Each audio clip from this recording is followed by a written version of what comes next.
What's up, everyone? Scott here from Chernobyl Studios. Today, I am sitting with Ty Christian. You probably have heard of him this month. I wonder why. But he is frontman, lead vocalist of Lords of the Trident, the most successful Patreon-funded band in power metal, as in they are the most funded on Patreon by their followers and by their fans. And if you don't believe me, they have and next week, they're going on tour in Japan. So I think he's doing pretty good, and I think he's a person that we should listen to, not only about how to sing, but how to perform on stage. And if I'm not mistaken, he's got a DIY merch information on Spectre Academy. All these links will be down below. You should click those if you really want to get serious about your band, singing, or even booking a tour or doing your own merch so you don't lose your ass. Yeah, that's basically what happened. So Ty, how's it going, man? Good to see you again. Good to see you too. I had a lot of fun hanging with you. What was it, last week or the week before, doing the Kill to Die stream?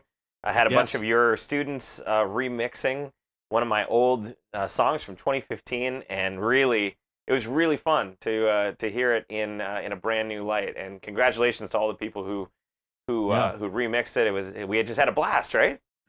I mean, it's fascinating. We had 15 people, I think, 13, 15 somewhere, and every mix was different. Like, everyone had a creative, like, oh, let's try this, let's try that.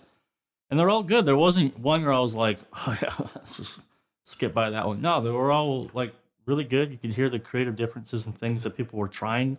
Like, the reverb on the acoustic was a thing that you were like, oh, okay, yeah. Yeah, I think everybody really knocked it out of the park. I think it just went really well, so. That was a lot of fun. Yeah. And what is, if you don't know what Ty's referring to, like, the live stream is public. But in my private Discord, when you buy any one of my courses, you get the link. Ty was awesome enough to give us the Kill to Die stems. I don't even know how we still had those after 8 years. That's a miracle of itself. But we all got to mix those, and then Ty sat with me. We listened to all of them, and he gave away some prizes. Actually, it was legit. Yeah, it was pretty legit. Ty. It was a lot of fun. I mean, it was a lot of fun. We did a good job. Yeah. So. I thought it would be awesome actually to talk more about you and why you started singing and why you. We'll get into that. Let's just start with that. Why did you start singing? What the hell is that story? Yeah, I've actually kind of been singing since I was a little kid, since before I can remember. Really, my parents apparently they sent me to daycare, and I guess I annoyed the crap out of the daycare teachers because I wouldn't stop singing Deo. Like a Deo, Deo. I just kept singing it all day long. And so I've been singing for, basically forever.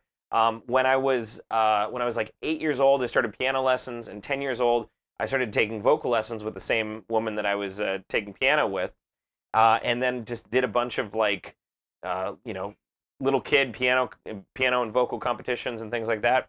And as I grew older, my tastes kind of changed and matured. Like you turn into a teenager and suddenly you don't like classical anymore, so I started. I formed my first band, and of course I was the singer there because nobody else wanted to be the singer. But I was like, oh, I want to be the singer. Sure. And yeah, I've been singing ever since. And lately, I've as you alluded to, I've been singing with Lords of the Trident and managing the band and doing all the fun band dad stuff for probably for the last 15 years or so. And yeah, we tour the world, sing on a bunch of stages, big and small, all over the country, all over the world, and it's a heck of a time. Definitely one of the most challenging bands I've ever been in vocally. I always write myself really stupidly hard parts, and then I curse myself for doing it later. So I always try to up my game every album, try to keep getting better, so that I can sing the stupid parts that I wrote. So yeah, I mean, that beginning sounds just like a classic Wisconsin upbringing, because we were pretty much on the same path there. Piano. I wanted to do the violin for some stupid reason. I got short arms and short fingers. Genetics. Awesome.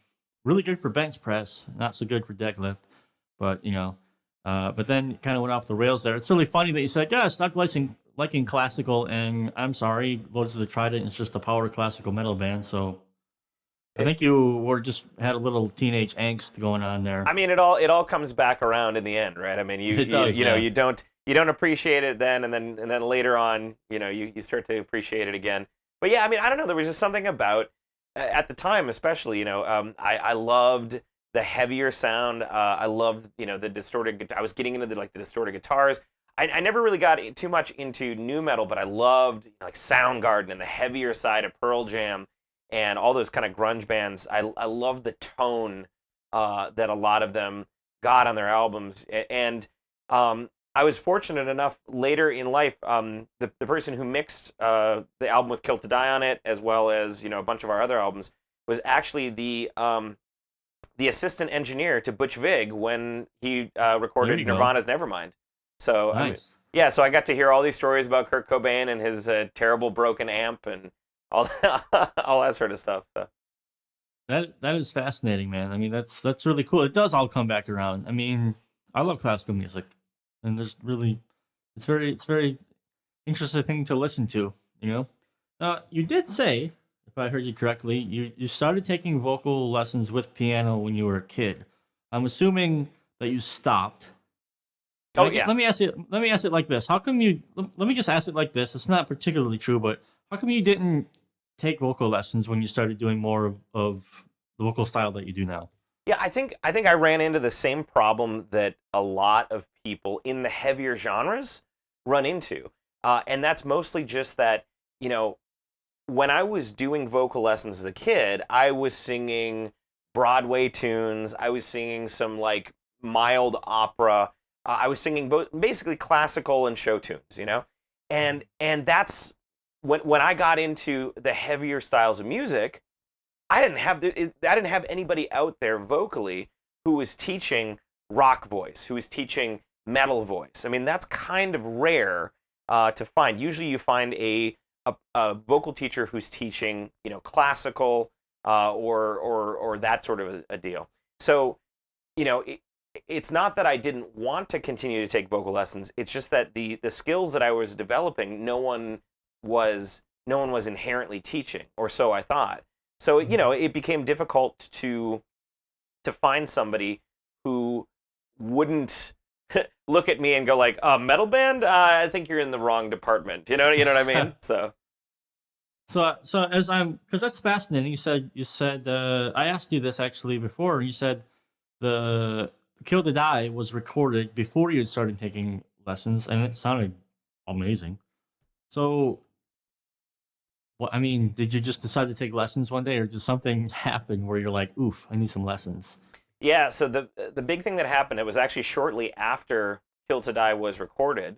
I went back through the archives and figured all this out.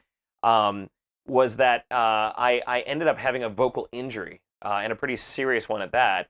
I essentially sang too much incorrectly, too loudly for too long. We were on a little mini tour, and by the end of the mini tour, I was hoarse and I felt like I had expended all my vocal energy, and I stayed hoarse for like a month, which almost never happens. You get a couple days in you, sure, okay, you overused your voice, but like a month, and I was still singing. I was trying to kind of work my way through this hoarseness, and I noticed that there was a gap in my range. So I'd sing like Oh wow, okay. And they're like, I just, no matter what I tried, I could not make those notes sound in that specific range. So that to me was a big red flag. I ended up going to an ENT, an ear, nose, throat doctor, and they ended up shoving a camera down my throat to look at my vocal cords. And sure enough, I had basically used incorrect technique, and the vocal cords were sort of rubbing against each other and had created what is akin to a callus. They get called nodules when they get too big or they get too permanent. But essentially, it's the same thing that happens to guitarists, right? So you play the guitar, and your fingers are hitting the strings for long enough that it starts to get rough, and it starts to get calloused over on your fingers. That can happen internally in your vocal cords, and you do not want that to happen. That's a real bad thing, because ideally the vocal cords should be completely smooth. And when those nodules form, if they go too far in forming, you need to get surgery to have them removed. And any vocalist who just heard the words, throat surgery, probably just recoiled in terror, because that is essentially a gamble. if somebody messes up the slightest bit on your throat surgery, you'll never sing again. Your voice is gone. There are many famous singers, especially in like the 50s and 60s, who developed nodules and got throat surgery, and their voice got messed up forever because the surgeon destroyed, their vocal cords because they did it incorrectly, or the technology just wasn't there at the time. The woman in Wizard of Oz who sang "Somewhere Over the Rainbow," she had that happen to her. She had throat surgery, and they messed it up, and she never acted, never sang again. So, I mean, a nodule, or I've heard it also called a node, Yep. something like this. Mm-hmm. Is it borderline the death nail for what you're trying to do as a vocalist? What does a successful surgery look like? To me, it still sounds like you're gonna lose something. Yeah, I mean, you can think about it like you're trying to, cut away a inflamed piece of a rubber band, right? So your vocal cords stretch and move much like rubber bands, and so think about a surgeon trying to cut away a part of a rubber band and hope that everything goes okay. If you cut too much, too little, et cetera, then yeah, you can lose your voice permanently. Surgery is a lot better nowadays with vocal surgery in general, just getting rid of nodules. So there's a higher success rate, but still, there's still a failure rate that's I think a lot of people would seem like they wouldn't want to do it. They wouldn't want to test it. I was very lucky. I caught this very early in the fact that I had started to have a nodule start to form, but it hadn't completely solidified yet. Essentially, it was like I just started playing guitar for the first week, and I stopped and I let my skin heal over. That was essentially what's happening in my voice, or in my throat. And that's what the doctors said to do. They said, look, if you want this to go away, you basically have to be completely silent, or as silent as possible, for the next maybe 4 months, and then we'll stick another camera down your throat and make sure that the nodule has dissolved, has turned back into regular vocal cords. And that's what happened. I was silent. I was nearly silent for 4 months ish. Had to cancel some shows, and obviously practices were different when this was happening. But luckily, I stuck with it, and it went away. And it was after that experience that I said to myself, man, I thought I knew what I was doing, but if my technique caused this nodule to form, then clearly I'm doing something wrong. So I went out and sought the advice of a professional vocal instructor, a professional vocal coach, and I happened upon Dr. Adam Shelton, who is the co-instructor for the Own the Stage course now, and I've been working with him for 5-6 years, something like that. And I've basically completely rehauled how I sing, how I think about singing, and how I approach warm-up, cool-downs, not only in the classical opera style that I've been doing lately, but also in metal, and just basically anytime I'm singing, anytime I'm speaking, even I sort of think about the approaches that I've learned over the years. So it's been a real eye-opener for me about how to change things around to sing in a healthy, sustainable way, so that when we go on tour in a week over to Japan and we're playing 10 shows in a row, I don't have to worry by show number 10 if I'm gonna sound like this. Yeah. Now I know I can do 10 shows. I know I can do 20 shows. I know I can do 40 shows in a row if I really want to, because I've learned that technique. So it's really fascinating everything you've said here, except just kind of, I can understand you to a degree, because when I was a teenager, I got in a really bad snowmobile accident, and I had permanent nerve damage on my left arm, which means basically I'm sort of limited what I can do on guitar. So just thinking about that, oh Jesus, yeah, I've been singing in this band, I'm already touring, we're getting going. Oh hey, you have a nodule almost. Awesome. Okay, so it's one thing to be silent for 4 months and then you find your vocal coach, but how much time did it really actually take for you to repair your voice? I mean, it had to have been like a year, year and a half. Yeah, I mean, there was the 4 months of silence, and then it was essentially kind of learning or relearning how to use my voice in a different way, in a sustainable way, uh, and that took some time. You can't really, if you think you already know how to play guitar, right? It's basically like asking yourself to completely relearn the guitar overnight, or in essence, you play right-handed. Okay, for the next 6 weeks you have to play left-handed. It's like, yeah, your skills are going to be completely gone if you have to switch things over that dramatically. So it definitely took some time. It took a lot of mindful, thoughtful practice and a lot of attention to what I was really doing. But I had a good reason to do it. I didn't want to lose my voice again. I didn't want to put myself in that position where we might be in the middle of a big tour and then all of a sudden I'm sidelined, for a while. And I wanted to be able to sing better, sing more powerfully, use more various techniques in different ways. And I learned all of that, and more during that time of kind of retooling how I thought about singing.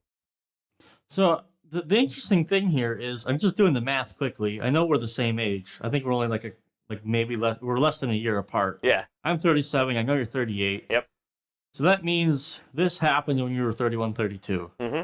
Like you're supposed to be in I guess it's singing prime, right? You're supposed to be like really feeling it at this point. Or how does that work with vocals? I mean, let me just ask you like this. You're 38. Is Yeah. it all fucking downhill from here? Or is there a constant improvement that you could do with your voice? No, that's a great question. There's a constant improvement that can come, and I hear people always say things like, "Well, I'm 45," or "Well, I'm 55," or "Oh, I'm 60," and I don't think I can, I don't think I can get back that same voice that I had when I was 20 or when I was 30. And the fact of the matter is that no, you're not going to be able to have the exact same voice as you were when you were 20. That's like saying that you'd be able to run a marathon at 60 in the same way that you'd run a marathon at 20.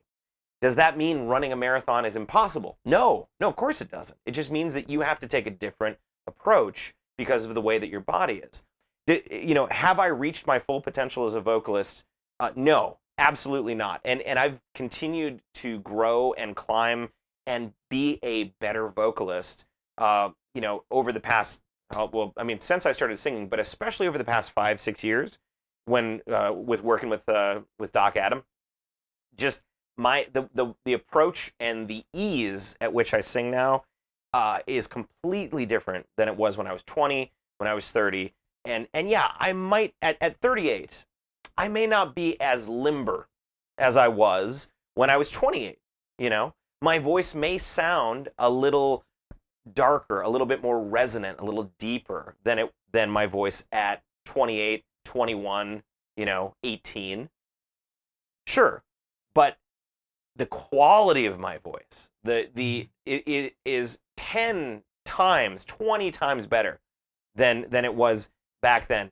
And the amount that I have to work, and this is the big thing, the amount that I have to work now to get the voice to sound the way that I want is like an eighth of what I used to have to do. I used to have to squeeze and press and reach, and by the end of the shows I'd be like, and 2-3 shows in a row I'd kind of start getting hoarse and that kind of stuff, And now that I know the technique to use, now that I have that mindful approach, that ability, that knowledge of how to use my instrument and how to use it better, I don't have that problem anymore. I routinely every week on Twitch do like a singing stream for 2.5 hours every Friday, and by the end of it, am I hoarse? Am I no, absolutely not. I go say hi to my wife, and the next day I might be at band practice just shouting again.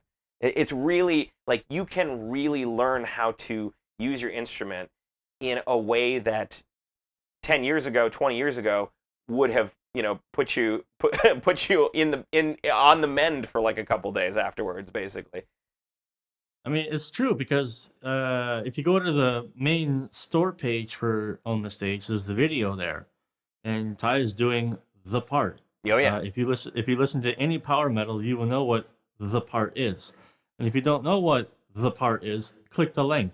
So he's 38, hitting that range, singing the part, which is impressive. It's very impressive. Now, here is an interesting question. So everything that you're saying makes total sense, like better technique, not less effort to sing, but I would say less just struggle bussing it, like with just grinding it out. Yeah. Let's take death metal or black metal, for example. Let's just talk about Corpse Grinder a little bit, right? Corpse Grinder seems to manage to have unlocked the key himself, because I have never read anywhere where he's done vocal lessons. And he's 53 and still doing just fine. So I guess he's the lucky one out of 1,000 that didn't tear his vocals apart and managed to figure it out.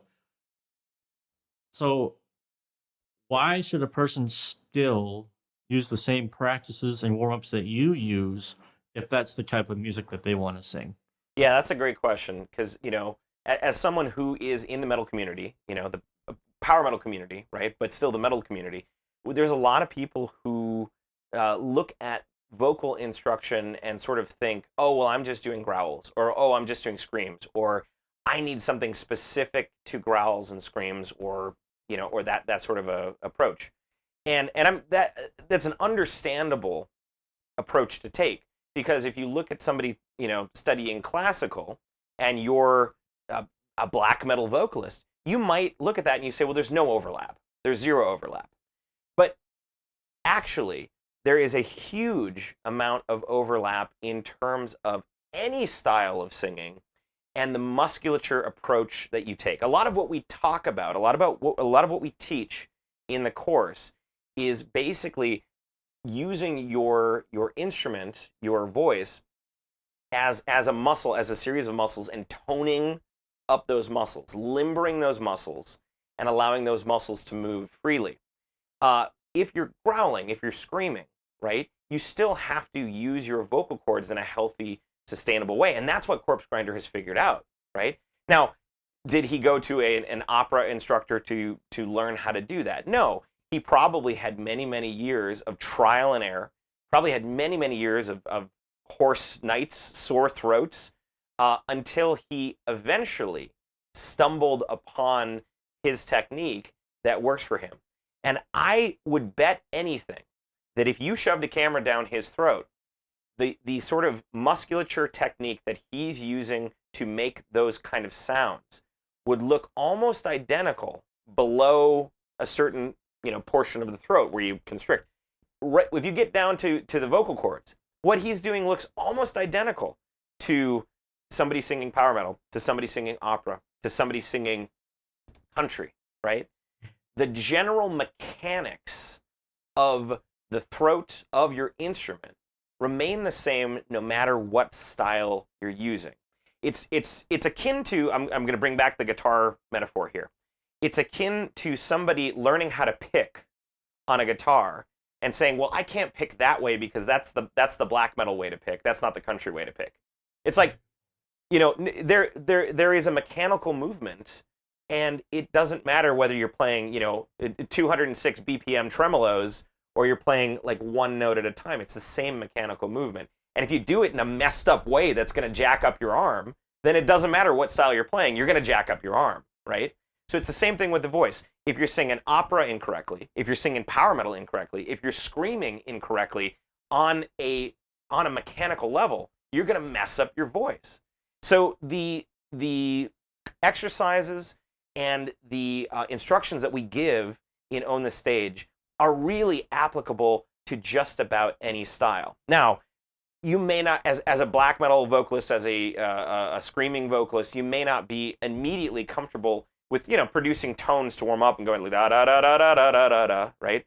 But the more and more you try, the more and more you get used to it, the more and more you will see the exact correlation, the exact parallels between the scream vocal and the mechanics of your voice and the sing vocal and the mechanics of your voice. So that's why basically any style can benefit from On the Stage. I really like that comparison with the guitar, and even a step further with the drums. It's a great comparison because if you have poor technique, I mean, the person that always gets thrown under the bus here with this one is Lars Ulrich. I knew you were going to go there. Yeah. Because you look at him in the 80s, the dude's just swinging sledgehammers. I mean, just the way he plays is not sustainable as you get older.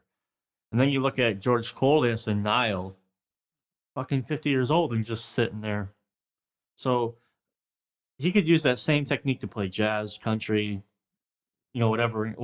So that the main techniques and mastering the basic techniques and the mechanisms makes total sense. And so, I think if you're very serious about singing and you want to have any longevity, it would make total sense to. Even Hetfield does it now. He blew out his voice. He said so himself on the Black Album, I believe it was.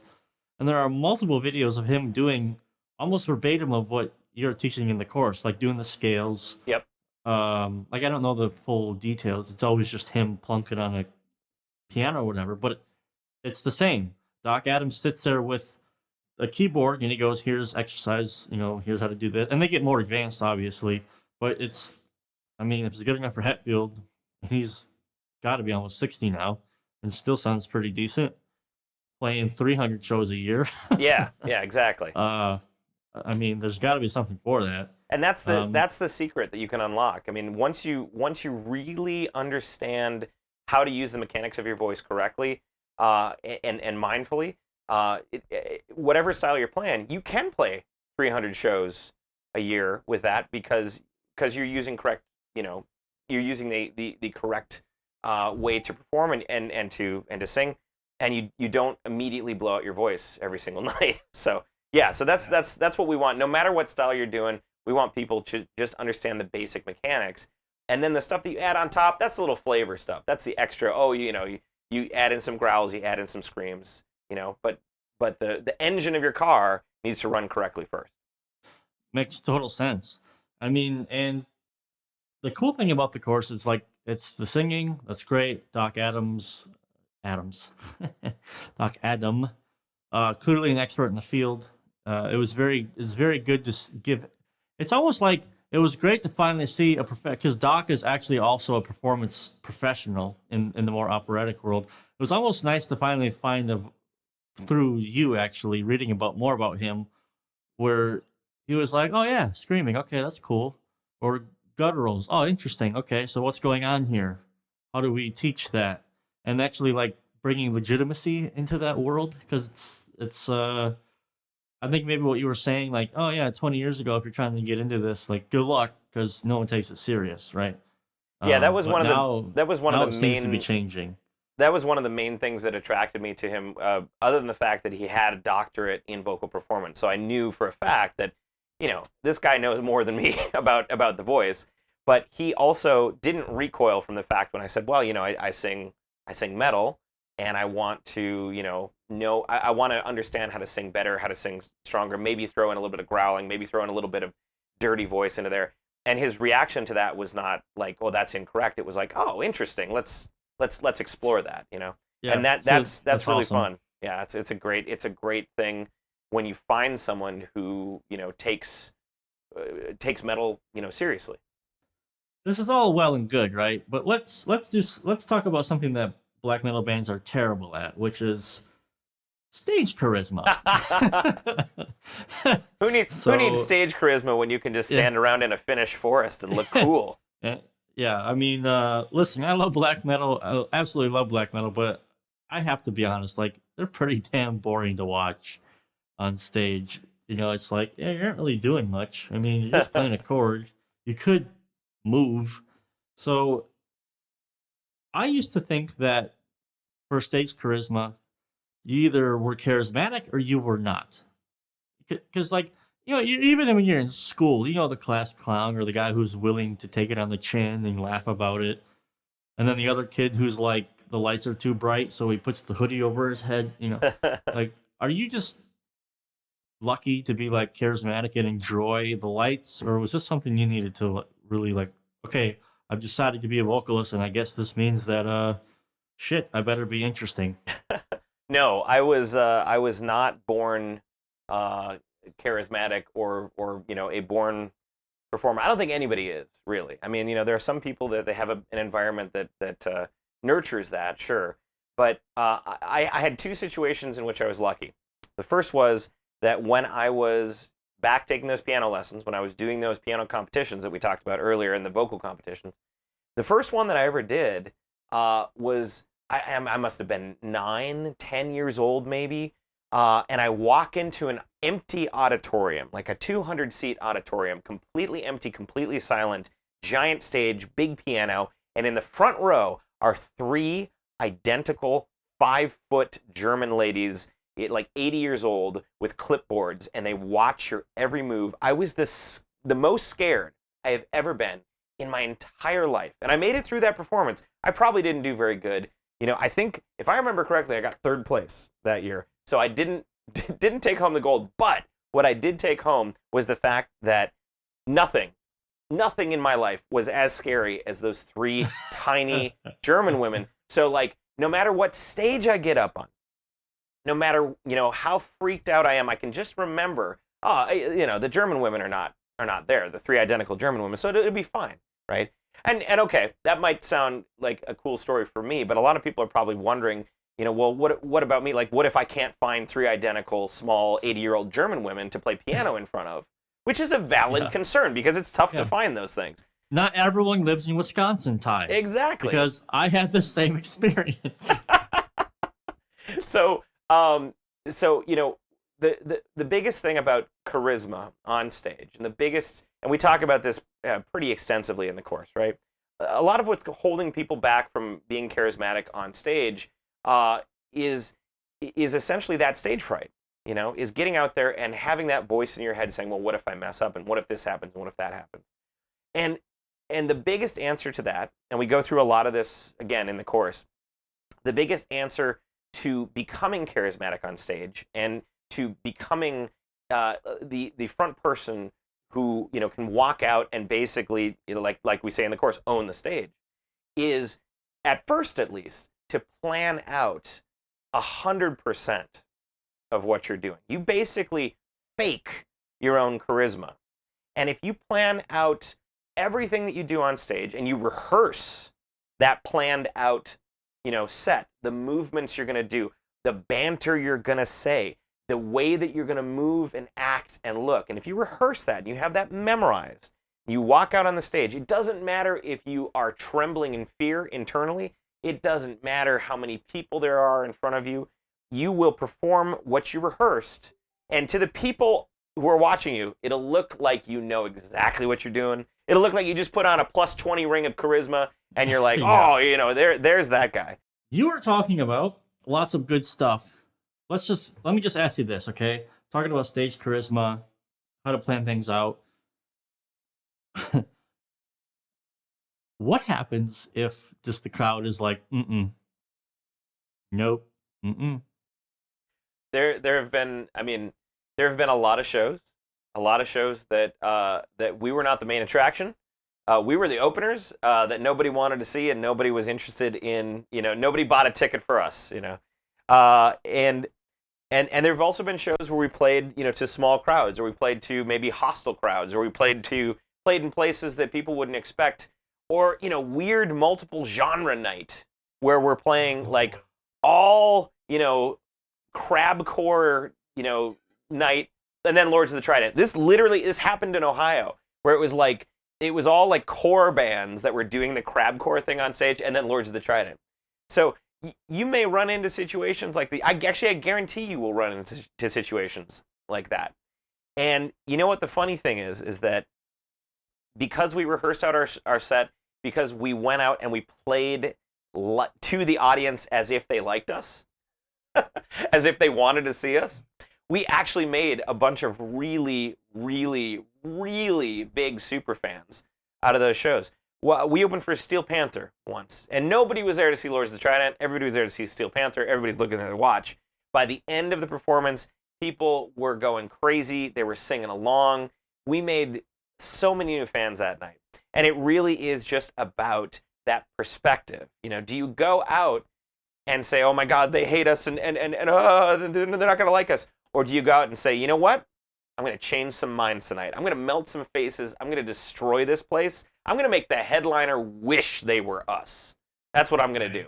So it's really about going out in that mental frame and doing that. And you know, the more you rehearse your show, the more shows you do, the more comfortable you become being who you are on stage. Then you can start to, you know, sort of spice things up in those situations. One of my favorite things to do when we are the bands that, you know, when we're the band that nobody wants to see, when we're like opening for somebody else, you know, or we're on a weird mixed genre night, I will laser focus, find the guy in the audience on his phone. I will always see him, right?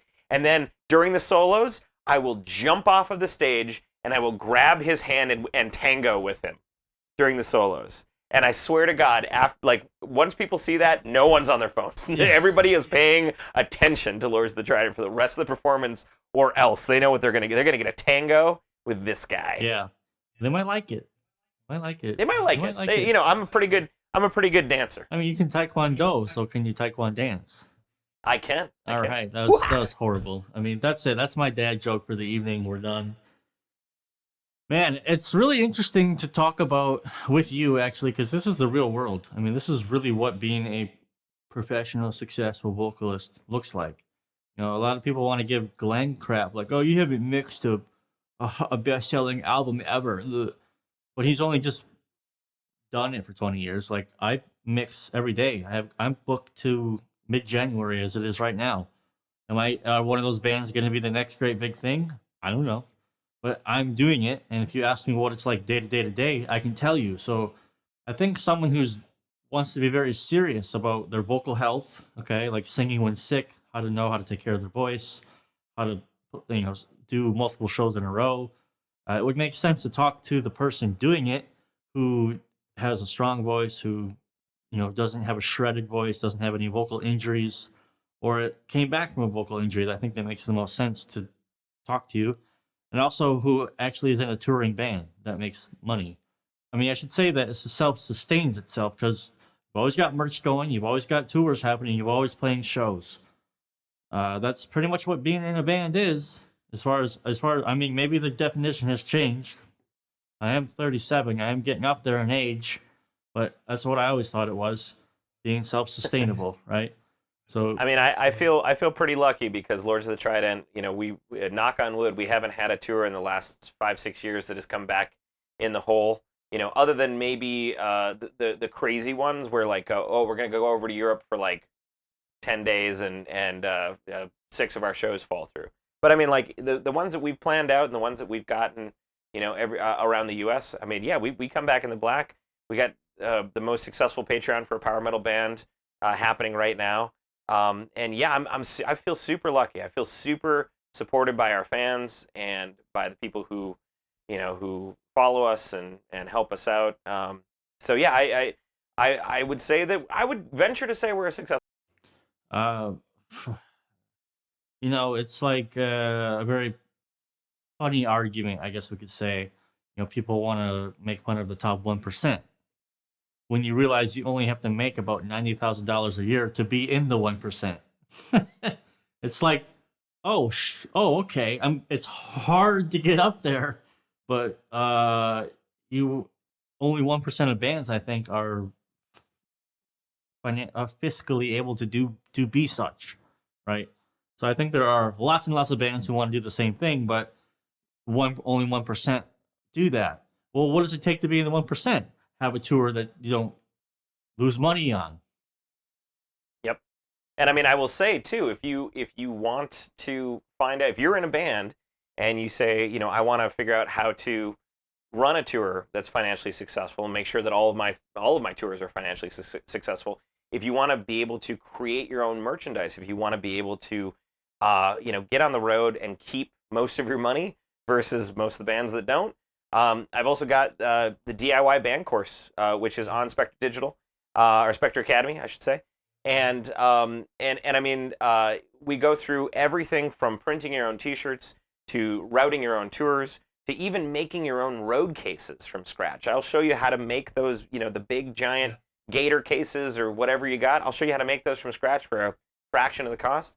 So yeah, I mean, like there are definite possibilities where bands can save money, still make awesome stuff, still stay motivated, and you know, not come home and have to pawn their.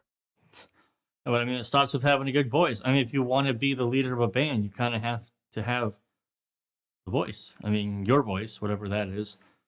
I say whatever that is because everyone's voice is different. Like, just listen to Ty and myself. My voice is deeper.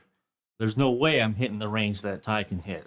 It's just maybe after 10 years of concentrated training possible. But just getting off the bus and being like, oh, you're going to play the part? I can sing the part too. I cannot. I cannot. You know, you have to down-tune that shit before I'll even, you know. But it starts from there with the voice, and then Ty's a guy to learn from because he does the thing. It's that simple. He does the thing that you want to do. So click the link and learn how to do the thing. So other than the link below for Own the Stage and DIY Band, which are all at Spectre Academy, how the hell can people find you? Yeah, lordsofthetrident.com is probably the easiest way. You got to take your most metal browser to go there. So that would be Chrome, because that's the only browser that's named after a metal. You know, Firefox won't cut it. It does have fire in the name, which gives it points. But, you know, you take Chrome. Go to lordsofthetrident.com. Or basically, you can type Lords of the Trident into Google. We're the first 50 pages, and then it starts to get really weird. So... yeah, but we're on YouTube, we're on Twitch, we're on Patreon, we're on Facebook, we're on Instagram. I mean, basically, anywhere social media is sold, where you can find Lords of the Trident. We even have a TikTok. I think I did one TikTok thing. Don't follow us there. I'm not young enough for that shit. But yes, we're all over the internet. You know, if you want to get a good flavor for Lords of the Trident, check out our YouTube page. Check out our official music videos. We put out a lot of videos, just like any other YouTuber out there. We got a lot of videos happening, and yeah, we're on Bandcamp as well. You can listen to all the albums. We're on Spotify. You can stream everything. Check us out. See if you like us. That's awesome. You should definitely check out their Twitch streams because Ty is hilarious. He's always drinking, and I think the last time that I was on, I donated to make you sing some. I don't remember what I made you sing, but. Some Judas Priest cover? Either was Judas Priest or it was some goofy pop single that I thought would be funny to listen to you sing. But also, that's a really great learning lesson if you want to see what he's just one dude in front of a camera putting everything that he's teaching in on the stage. It's on just study that, you know, how interacting with everyone and everything. It's like a masterclass in and of itself of how to live stream, at least for sure. So. Very interesting guy. Very just DIY is cool. He's what's that thing? Jack of all trades, master of none. Though oftentimes better than a master of one. That's definitely Ty. Really great dude. A lot of fun to hang out with. Holy crap! Thank you for being patient with this video. You're seeing it on YouTube as one long contiguous video without any problems. Our experience has been not that. So. Thank you, Ty, for your patience. I super appreciate it. Anytime. So anytime. I'll leave the last words for you, and I'll give you the outro, my good buddy. Well, guys, thank you so much for watching this. Make sure to go check out Own the Stage, a masterclass in vocal performance and technique. That's on Spectre Academy. I've also got another course, well, 2 courses bundled into one called DIY Band. Check that out. And, you know, if you're in Japan for whatever reason, we're going to be in Japan this coming week. Going to be on a 2-week tour, so check us out there. Otherwise, we've got a West Coast tour coming up in April of 2023. We're going to be up in Canada around then, in Vancouver as well, for a big festival.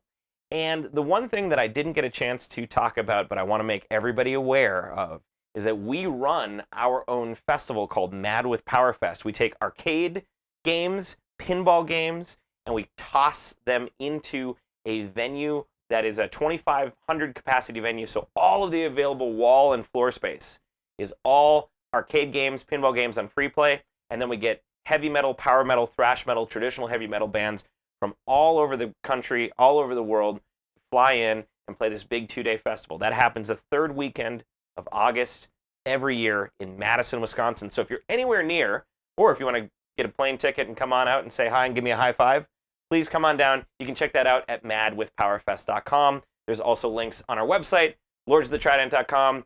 Thank you for watching. Stay metal.